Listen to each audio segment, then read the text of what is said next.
mereka itu mendidik juga pelajar-pelajar sejak usia dini. Misalnya Soekarno itu sudah bergabung dengan Jong Java itu pada usia 11 tahun, ya. Jadi kan kesadaran politiknya sudah mulai ditumbuhkan di situ. Bagaimana peran pendidikan, peran sekolah, orang tua adalah membangun kesadaran kritis, kesadaran politis dari para pelajar kita, dan itu barangkali lebih menakutkan bagi penguasa daripada tadi sekedar anak-anak STM ikut demo lalu dalam aksi-aksi anarkis. Dan mestinya bergembira dong, Menteri Pendidikan lihat anak-anak mulai kritis. Sahabat pendidikan, berjumpa lagi kita dalam program Visi Educare, tempat kita mendiskusikan isu-isu pendidikan secara kritis dan mendalam. Nah, di akhir Agustus kemarin kita di Indonesia banyak elemen yang turun ke jalan menyuarakan penolakan atas berbagai tunjangan yang diterima oleh anggota DPR RI. Demonstrasi atau unjuk rasa ini berlangsung menyebar ke banyak daerah, dan beberapa di antaranya berlangsung anarkis dan tentu saja menimbulkan korban jiwa. Nah, salah satu elemen yang terlibat dalam aksi adalah pelajar. Bahkan ada juga pelajar yang meninggal dunia. Dan karena itu Menteri Pendidikan Pak Muti membuat edaran ya, Mas Bambang, melarang agar para pelajar ini untuk tidak mengikuti aksi unjuk rasa. Kalau kata Pak Menteri, aspirasi dari para pelajar bisa disampaikan di ruang-ruang kelas di sekolah. Nah, sebenarnya kalau kita lihat sebagian besar masyarakat ada yang menilai bahwa keterlibatan anak-anak muda ini, keterlibatan para pelajar dalam aksi ini sebagai bagian dari kepedulian mereka terkait dengan kondisi di tanah air kita ini yang memprihatinkan. Tapi ada juga yang menganggap ya ini mereka ikut-ikutan, apalagi banyak pelajar yang aksinya atau unjuk rasanya dilakukan secara anarkis gitu ya. Nah, padahal kalau kita lihat yang konteks yang lebih besar, keterlibatan pelajar dalam unjuk rasa bukan cuma terjadi di Indonesia, bukan juga hal yang baru. Kita baru-baru ini lihat di Nepal, ya, unjuk rasa yang juga berlangsung anarkis ini dimotori oleh Gen Z. Anak-anak muda termasuk di dalamnya pelajar. Dan kalau kita lihat juga beberapa aktivis juga seperti Greta Thunberg ya, lalu ada Malala dari Afghanistan, ini juga masih pelajar tapi kemudian bisa bersuara secara lantang dan punya pengaruh yang cukup besar. Nah, dalam episode kali ini kita akan coba bahas bagaimana keterlibatan para pelajar ini dalam politik gitu ya, bukan cuma politik nasional, tapi juga politik di sekolah. Karena kita tahu juga banyak pelajar yang demo di sekolahnya masing-masing. Salah satu yang fenomenal itu SMA 3 Solo. Bahkan dibuat film ya, Our School, Our Lives. Dan demonya adalah menuntut keterbukaan atau transparansi pengelolaan anggaran pendapatan dan belanja sekolah. Bahkan mereka bisa menyidang kepala sekolah yang dianggap terlibat dalam praktek korupsi uang sekolah. Nah, untuk membahas itu kita mengundang, sebenarnya bukan mengundang, tapi juga host di sini Mas Bambang Wisudo. Selamat sore Mas Bambang. Selamat sore. Mas Bambang, saya sering memperkenalkan ya Mas Bambang, kalau atributnya ya memang ya sekarang salah satu expert di visi integritas, tapi Mas Bambang juga punya rekam jejak yang cukup panjang terkait dengan pendidikan, persekolahan, dan aksi. Mas Bambang ini mantan wartawan Kompas yang ya kalau teman-teman aktivis 98 hampir semuanya lah kenal Mas Bambang karena ikut bukan cuma mencatat gitu ya, bukan cuma melaporkan, tapi juga ikut dalam gerakan ini. Jadi dan di 98 juga ada salah satu elemen pelajar yang terlibat, teman-teman dari API, Aliansi Pelajar di Indonesia. Ketuanya Saras Dewi yang juga menjadi salah satu mantan koordinator koalisi pendidikan yang digagas juga Mas Bambang dan saya. Nah, langsung aja ke Mas Bambang. Pertama, komentar Mas Bambang atau tanggapan Mas Bambang terkait pernyataan Menteri Pendidikan kita bahwa para pelajar tidak boleh lagi unjuk rasa, para pelajar kalau mau ada aspirasi ya bisa dari sekolah. Komentar umumnya seperti apa? Ya, saya kira ini surat edaran ini sangat reaktif ya, dan malah cenderung inkonstitusional ya, karena memang hak setiap warga negara untuk menyatakan pendapat, untuk berpartisipasi secara politik sebagai warga negara, dan tidak terkecuali anak-anak pelajar, anak-anak yang secara hukum itu di bawah 18 tahun itu juga mempunyai hak sebagai warga negara. Dan saya kira reaksi dari Menteri Pendidikan ini juga tidak mengejutkan ya, itu ya wajar-wajar aja sebagai menteri, sebagai representasi dari pihak yang berkuasa, sebagai kelompok yang mapan. Itu memang saya kira di semua wilayah ya tidak suka dengan adanya demo dan sangat mengkhawatirkan terutama dengan kekuatan mahasiswa dan pelajar ya. Jadi keprihatinan terhadap korban di pihak pelajar atau keterlibatan dalam kerusuhan itu saya kira alasan nomor 2 ya. Saya kira penting sekali kalau para pejabat negara, baik itu di menteri-menteri yang terlibat dalam dunia pendidikan maupun aparat keamanan ya, itu melihat persoalan ini dalam kacamata sebagai negarawan ya, tidak semata-mata sebagai representasi penguasa dan kaum yang established. Menurut Mas Bambang, keterlibatan pelajar dalam unjuk rasa, baik itu pada level di sekolah seperti kasus di SMA 3 atau di beberapa sekolah yang lain yang menuntut keterbukaan, menuntut anti korupsi di sekolah, atau dalam konteks nasional keterlibatan pelajar dalam membawa aspirasi masyarakat ya. Terakhir soal kekesalan terkait dengan tunjangan DPR, apakah itu memang sudah memungkinkan, dalam artian ya mereka tidak terlalu kecil untuk terlibat terutama dalam unjuk rasa skala nasional, Mas? Ya, saya kira kalau kita ngomongin soal pendidikan ya, soal sekolah, sebenarnya kan pendidikan ini tempat untuk menyemaikan, untuk menumbuhkan warga negara yang kritis dan bertanggung jawab ya. Kepedulian seorang pelajar terhadap situasi sosial yang ada di sekitar, di lingkungan kecil maupun di lingkungan nasional, bahkan di lingkungan global, itu merupakan bagian dari pendewasaan diri.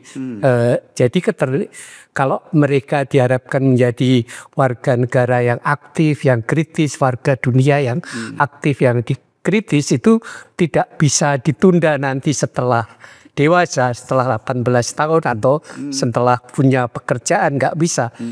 Itu harus dimulai memang sejak awal ya. Itu sebenarnya itu juga program pemerintah sendiri ya, memberikan pendidikan politik kepada para pelajar. Bahkan di tingkat SD sudah dilakukan, kan itu dengan pendidikan Pancasila dan kewarganegaraan, itu juga merupakan satu pendidikan politik ya, meskipun dalam banyak bagian itu pendekatannya dogmatis ya, bukan kritis. Jadi kalau pemerintah melarang mereka berpartisipasi secara politik, menyuarakan berpendapat baik di ruang media ya, media sosial, YouTube, TikTok maupun yang lain, dan juga menyatakan aspirasi di depan umum dalam bentuk demonstrasi itu ya bertentangan dengan pendidikan itu sendiri ya, dan itu penjelasan pedagogis itu sangat memadai untuk menjelaskan kenapa pelajar tidak boleh dijauhkan dari lingkungan sosial, politik, dan berpartisipasi juga secara aktif dalam hal itu, dan tidak harus itu politik dalam arti ini ya, dalam arti kekuasaan, tapi misalnya soal lingkungan hidup, dan itu menjadi tren dunia ya sekarang. Isu-isu lingkungan hidup, pendekar-pendekarnya itu banyak anak-anak muda. Dan seperti Adi sebutkan tadi, Greta itu umur berapa ya? Dia mulai 13 atau 16 ya. Ya masih 13 ya. Sangat muda. Awal-awal lingkungan, sekarang dia ke Gaza, ke Palestina yang membawa. Dan mereka, si Greta ini juga mengawali aksinya dengan demonstrasi di depan DPR waktu itu, dan sekarang udah menjadi tokoh dunia yang sangat berani dan sangat disegani. Malala ya, dari Afghanistan itu usianya bahkan baru 11 tahun. 11 tahun itu kan SD ya.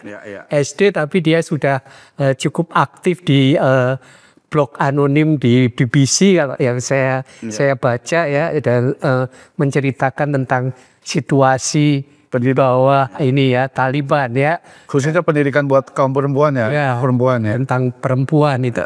Dan dia mendapat Nobel juga masih muda banget, 17 tahun ya. Jadi belum usia dewasa secara hukum di Indonesia. Jadi saya kira untuk membatasi peran warga negara untuk berpartisipasi, menyatakan pendapat, itu tidak boleh dibatasi secara umum. Tetapi memang di sini kita juga harus hati-hati ya. Memang anak-anak pelajar ini sebagian besar itu masih di bawah umur ya. Jadi dilemanya dalam pendidikan kan antara kita melindungi dan bagaimana memberi kebebasan ya.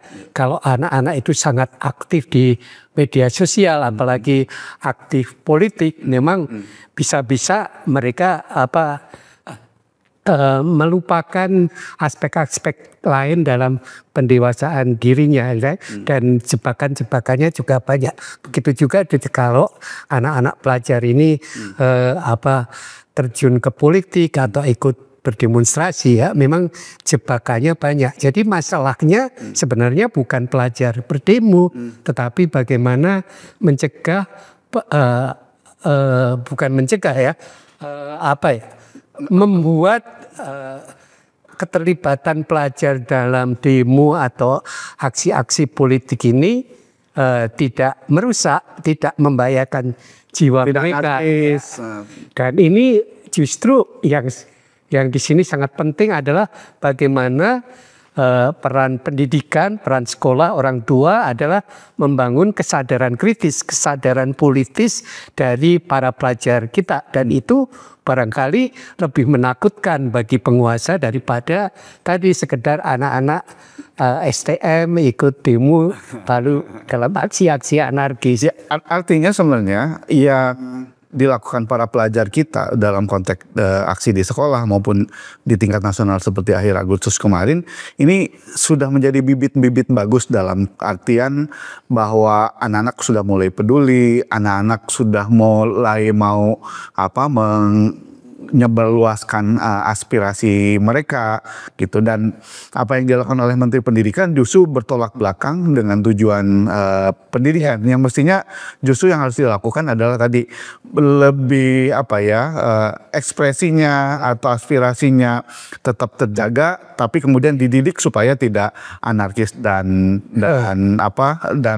tidak anarkis atau tidak provokasi, dan lebih yang diusahakan juga lebih dalam begitu. Dan itu memang pendidikan juga bukan hanya soal politik ya, tetapi juga soal ini.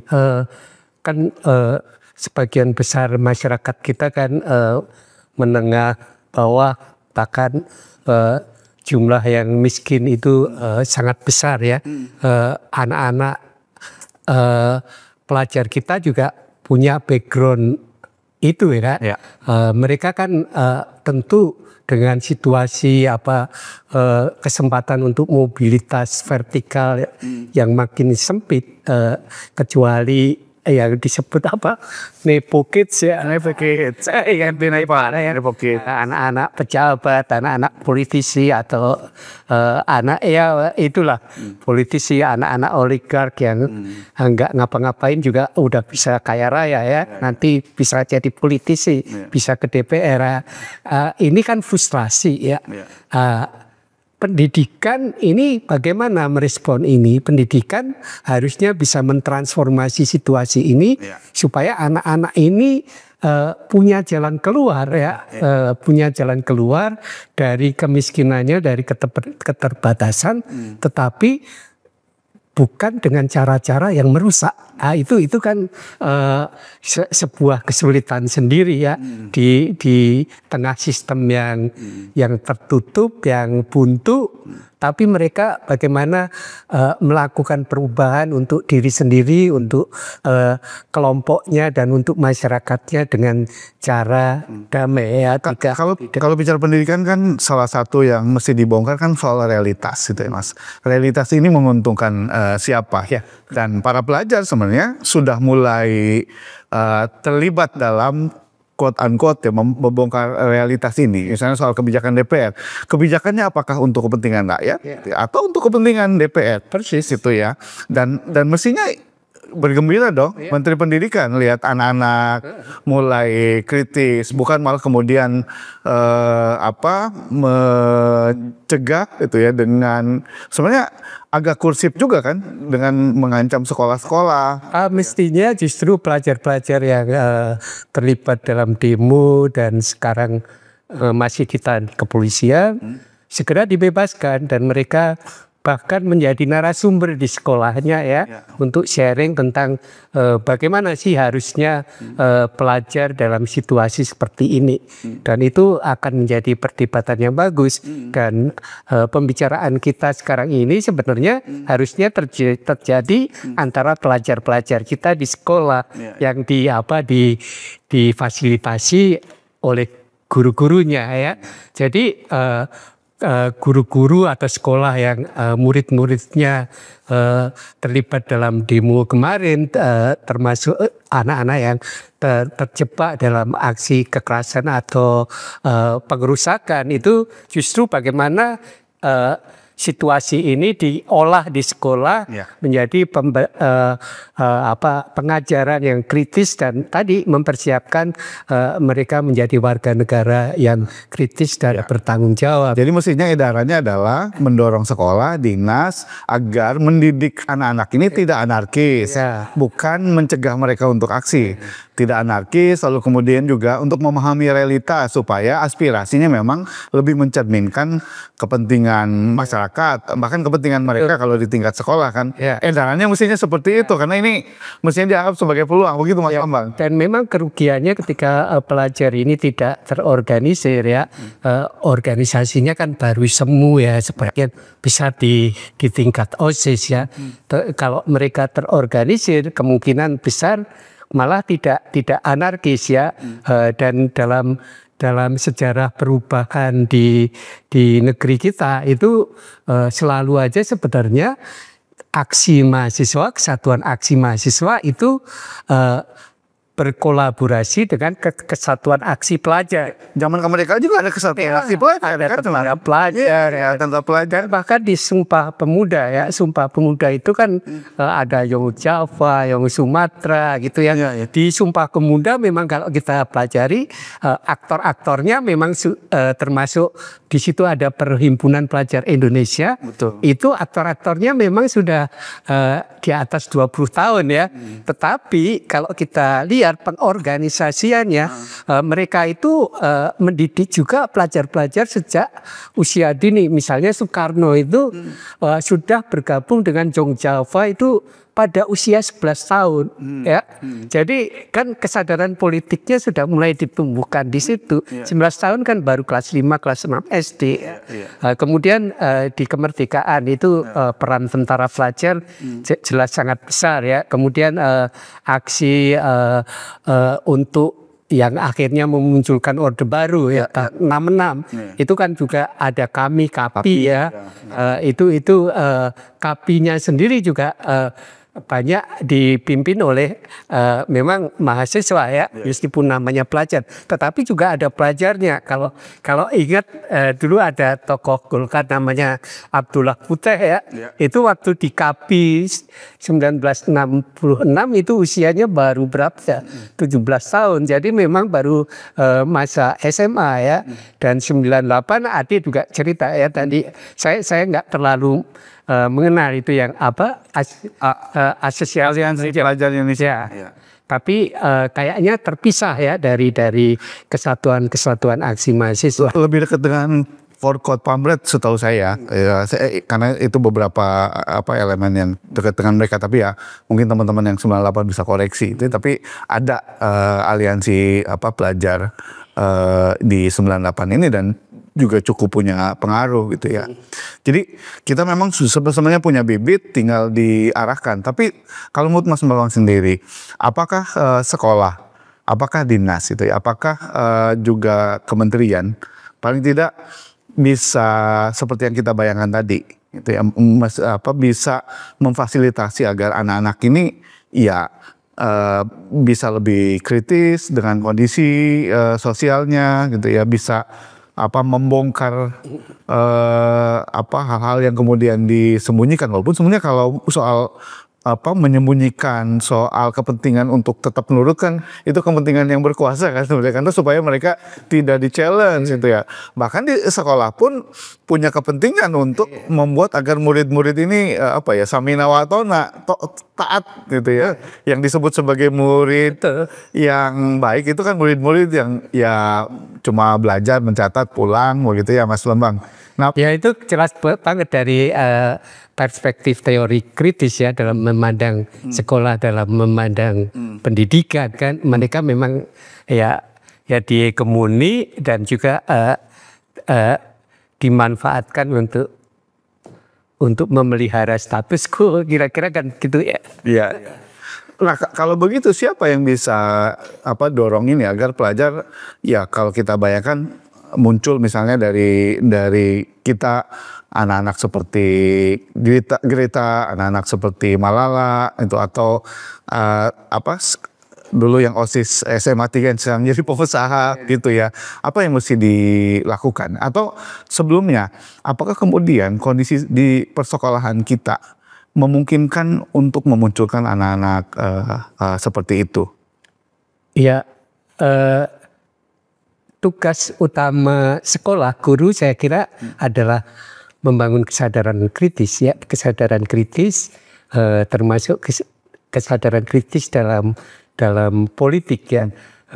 Itu yang paling penting, bukan untuk melarang mereka berpartisipasi secara politik. Itu saja sebenarnya wilayah. Walaupun sebagian besar guru juga takut Mas. Ya kan, yang nggak banyak yang ikut organisasi ataupun yang ikut organisasi benar-benar terlibat, itu juga salah satu masalah. Makanya bahkan ketika ada peristiwa-peristiwa yang melibatkan murid di sekolah, ketika itu mengancam guru atau sekolah, pendekatannya bukan pendekatan hukum ya, tetapi pendekatannya adalah pendekatan pedagogis. Mereka anak-anak yang sedang tumbuh, yang perlu dituntun. Dituntun ini bukan didikte ya, bukan seperti sapi yang dituntun ya. Ini kan yang dituntun manusia yang punya kemerdekaan ya. Ya. Terakhir Mas Bambang, apa dampak dari larangan ini untuk pelajar atau dalam konteks yang lebih besar di sekolah? Ya karena ini tindakan reaktif, saya kira ya mungkin diikuti 1-2 sekolah lalu guru melarang, tapi dengan media? Ketika ada situasi yang luar biasa, saya kira tetap saja para pelajar ini baik itu diajak ya, mengajak ke demo sebenarnya bukan provokasi ya, tapi kalau mengajak membakar, merusak itu provokasi. Jadi ini juga kita perlu clear seperti itu ya.